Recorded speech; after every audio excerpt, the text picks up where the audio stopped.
Hello, everybody. This is Racquel Palmese, and welcome to Wisdom Wednesday. It's so good to have you here with me. It's been a week for me of deep process and deep work, of opening, of expansion, feeling, and a lot of ghosts of old processes and old experiences, painful experiences, coming back to the surface to be resorted, reevaluated, released. Hopefully, finally, once and for all, to leave my psyche and quit trying to run my decisions and run my life and tell me how to be and tell me how limited are whatever expressions of mine there are. So some of these old ghosts resurface all through life. I welcome them, really, even though they hurt, they're painful. It's easy to say, I thought I worked through this a long time ago, and here it is again. And yes, here they are again. And I am honored, really, to be in a place at this stage of my life to actually have the tools to process them. And what that means right now, as I tune in with you, and hello everybody that is coming on board here, is that you are part of my growth. You are part of what challenges me. You are part of what holds me. Your spiritual self and all the beings that are involved in your orbit of your life are also present here, supporting you and thus supporting me. So what an amazing cycle of life we are in this moment together. And I think we're meant to feel it. We're meant to acknowledge it. So let's take a couple of breaths together. Let's feel how together we actually are right now. It's just beautiful to feel in community with you, in a community of souls, community of beings for us here now, and all those who tune in later, who become part of this matrix. I know I say it every week, but it's almost unfathomable to me that this technology that we're on and that is only beginning to evolve, has its problems, its privacy concerns and all that. It has its addictive qualities for sure. But also what it's opening is a pathway of communication that circles the globe in a nanosecond, that is slowly but surely creating something that many of us have been dreaming about, certainly for my whole lifetime, and way before that, probably for thousands of years. A way of all of human beings to be able to feel that they are part of one matrix, that it's possible for us to communicate with each other instantaneously. And what goes with that is the responsibility of our communication, because it's not just our words that communicate. As you can probably feel if you're here with me right now, it is our energy that communicates 1,000,000 times more. Our smile, if it's sincere, our eyes communicate more than all the words ever could. And when those words come from our hearts, these words travel along pathways, I think ancient pathways that are beginning to reopen to us now. And it's interesting that these ancient pathways, they come through this modern technology. So go figure. The gods laugh, don't they? So we'll take a few breaths together. I just want to see who's here. Oh, Johanna, hello. Hi, Abbas and Maxie. Hello, Johnny, Vicky. So good to see you all here on Facebook with me. Paula, hi. And Marina, hello, Tanny. My hubby is here today. What a treat. And then also on Instagram, there are people here. Oh, thank you. Hello. I waved at somebody, I think. I'm learning all these modalities. It's really fun. So hello, everybody. Thank you for joining me. There's something that started revealing itself to me yesterday, and a request from Spirit to speak about it. And the title that I got for it kind of took me aback a little bit. But the title is called Quit Trying. Just quit trying. And I thought, what does that mean? What do you mean, stop trying? Well, I have to keep trying. If I don't keep trying, I die. We have to keep going.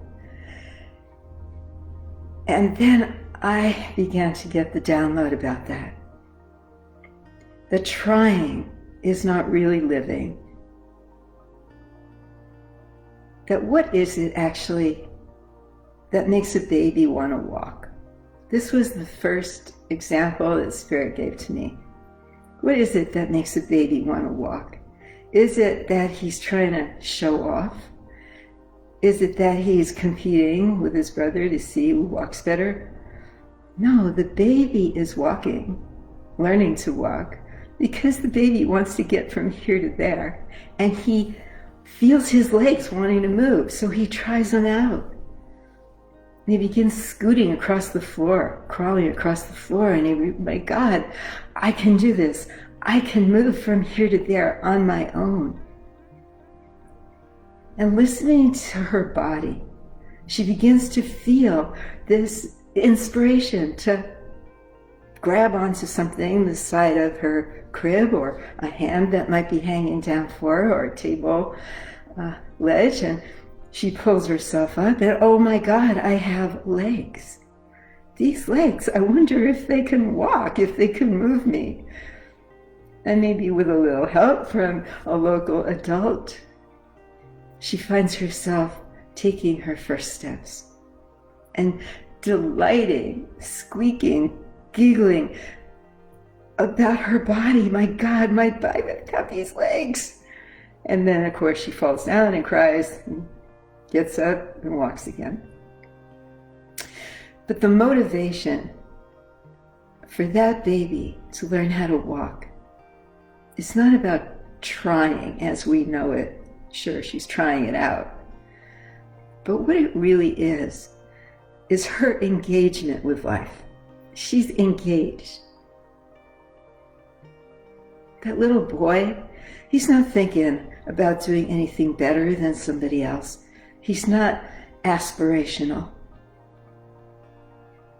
He's just delighting in his world, in this world that little soul finds himself in, with these bodies that can actually do things and feel things and taste things.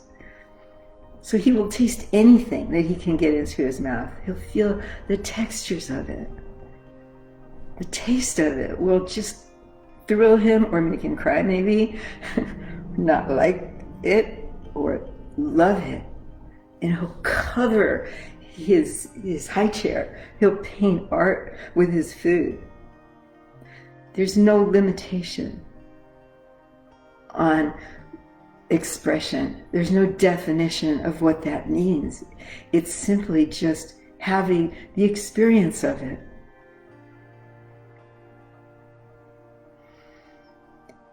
At what point we come into self-judgment about these things we try, these things that we experience, it's when we're very young usually, and someone tells us that you're not doing it right, or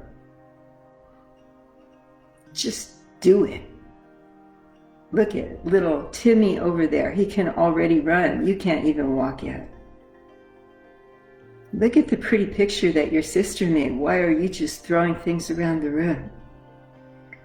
So we begin this process of comparing and contrasting ourselves to others.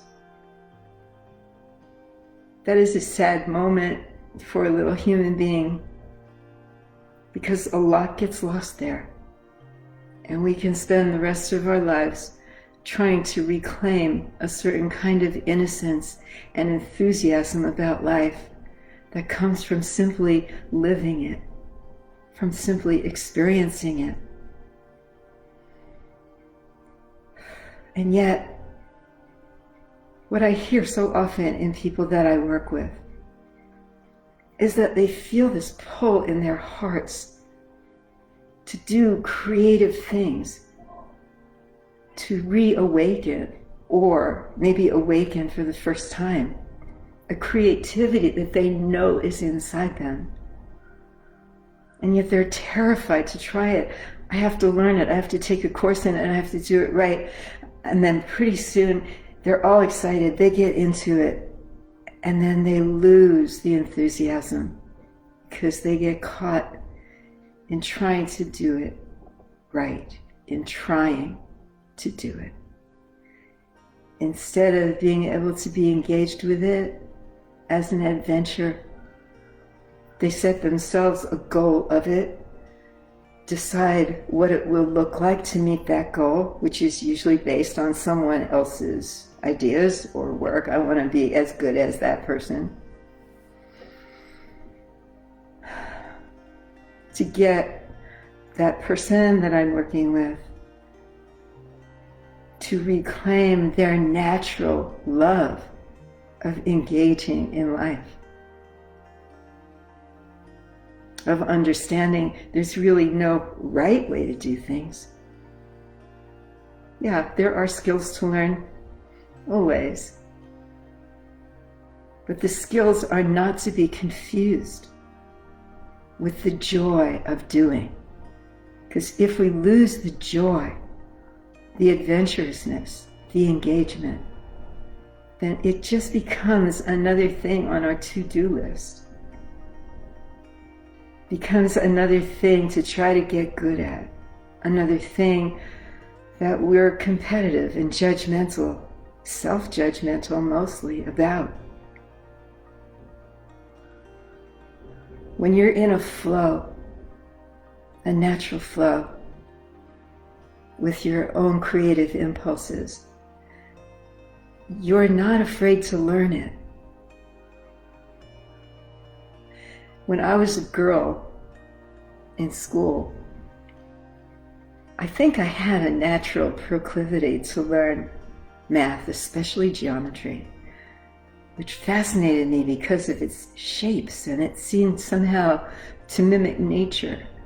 It seemed like I could go outside and find those shapes all over the place. That was so exciting to me. And of course, I brought those into the classroom, those flowers and those shapes, and the teacher just shrugged her shoulders and said, "That's not going to teach you anything." It was about 50 years later that I saw a book called Sacred Geometry, and I cried, I wept at what I had lost, at what got taken from me, my natural exuberance to want to learn about it for the sake of it, not for the sake of getting an A, or even passing the class, or even wanting to stay there. It all seems so foreign to me. I am naturally not competitive. I am naturally cooperative. And perhaps we all really are, I'm not sure. But for me, coming out of that self-judgment and that aspirational thinking of I need to become better, I always need to be better, I'm not good enough, I need to keep getting better and better all the time in everything I do, places a burden on me that's impossible for me to actually live through. I can just go through the motions of getting better. And what's that even based on but somebody else's standards of what better means? I don't really know of new ground in the arts, in the sciences, that have been solely achieved by not starting out as a dream. As a dream, as an engagement, as an idea in a being that wasn't automatically told that didn't work.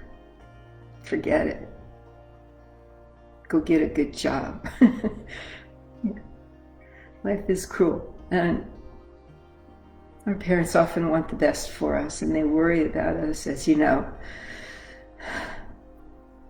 But nothing worthwhile starts out that is not actually coming from the zone of creation, as maybe a stream of conscious awareness that starts coming in of, hey, I don't really think the earth is flat. And then that being setting out to learn what he or she needs to learn to gain the tools to check that out. In my case, understanding the geometry of a flower would have allowed me to use the tools of the mathematics to understand it, to appreciate it even more, to know the complex amazement of the synchronicity and the balance and everything about this flower or this snowflake. How on earth did it evolve that way? What a mystery. That would make me want to learn. So our aspirational way, acculturation, has led us down a very dark road in a way. Because always having to try for something has separated us a lot from our spirits. Our spirit self lives in our dreams. It lives in our enthusiasms. It lives in our willingness to touch in with that spirit to the mysteries of what is ephemeral, what we can't see, what we can't know. And when that spirit is alive in us, we become so very unafraid to incorporate that dream world into our life world. Without that, and it happens really early, unfortunately, to many of us, we descend into a muted world that is more black and white than color. Things are right or wrong. They're provable or they're not provable. Our thinking is based on existing knowledge bases. And anything that we try to create has to fall within the parameters, or I should say the prison, of that existing knowledge base. Our innocent explorations,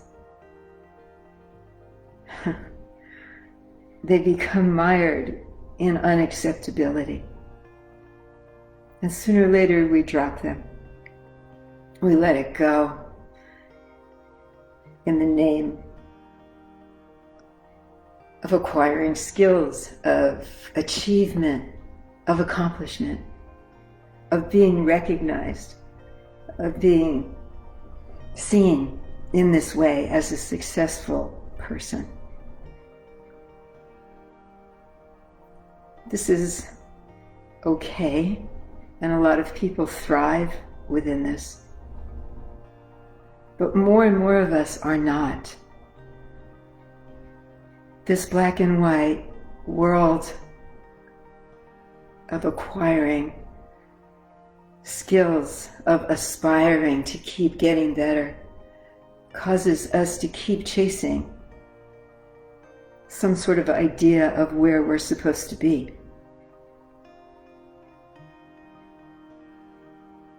And we keep chasing it and chasing it into a shadow land of disappointment, of a feeling of unfulfillment, where the sparkle goes out of our lives. And we seek that sparkle in acknowledgement from others in degrees or in, any sort of acknowledgement we can get.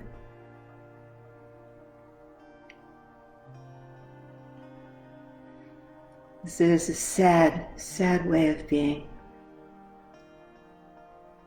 And most of us are caught up in it, and the devastating effect that this has had on our culture, not only in America, but I think mostly Western culture and maybe others as well, is that it has created a self-centeredness. It has created a way of thinking where we are the centers of our existence.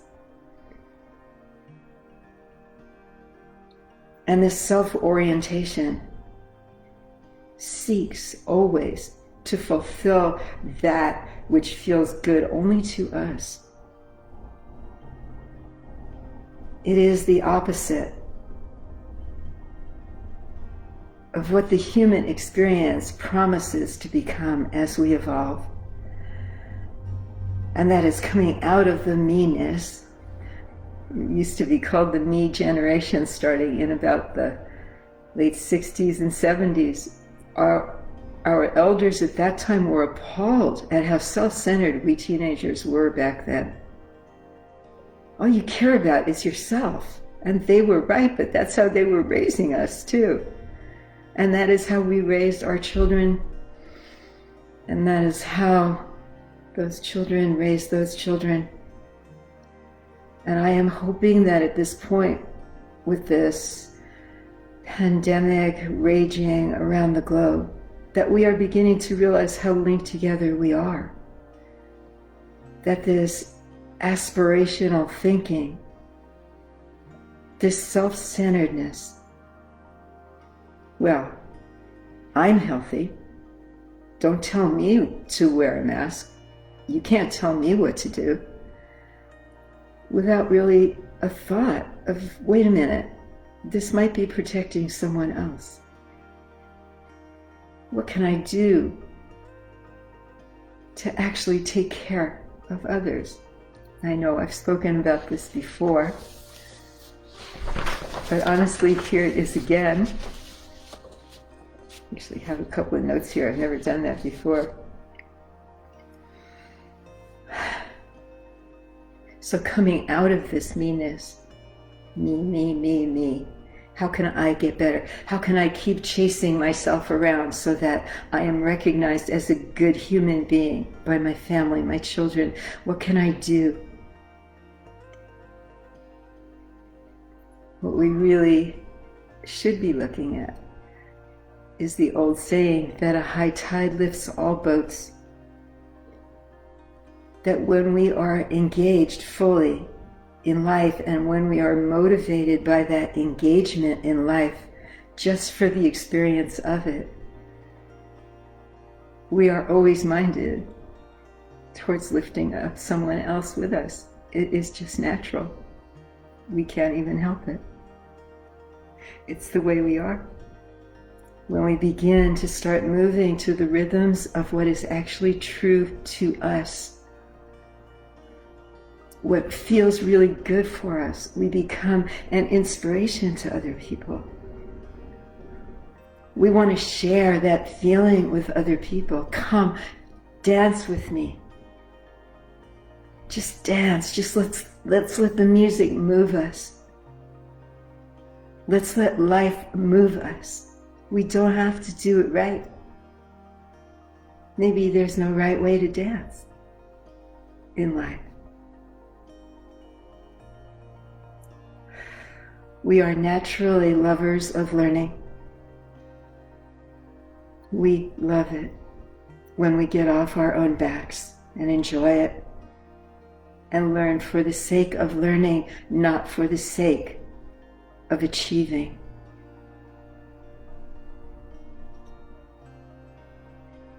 I hope that you apply this to your life. I hope so much that you think about this, and the next time you're doing the dishes, do them not to get the dishes done, but do them to feel the water coming through your hands and the soap suds, and the great feeling of having a nice clean sink. And the next time you pray or connect with Spirit, do it not to achieve anything, not to achieve anything, not to ask for anything from them, but just for the pure joy of connecting with something beautiful and big, creation, and then feel that creation flowing into your open body, your open heart, wishing only to experience this moment. Let's do it together, experiencing this moment without judgment, without a need, just for exactly what it is. Wow. Tomorrow is here. The future is here. All my love to you. Thank you for being with me on this adventure today. I love you, and I will see you next Wednesday.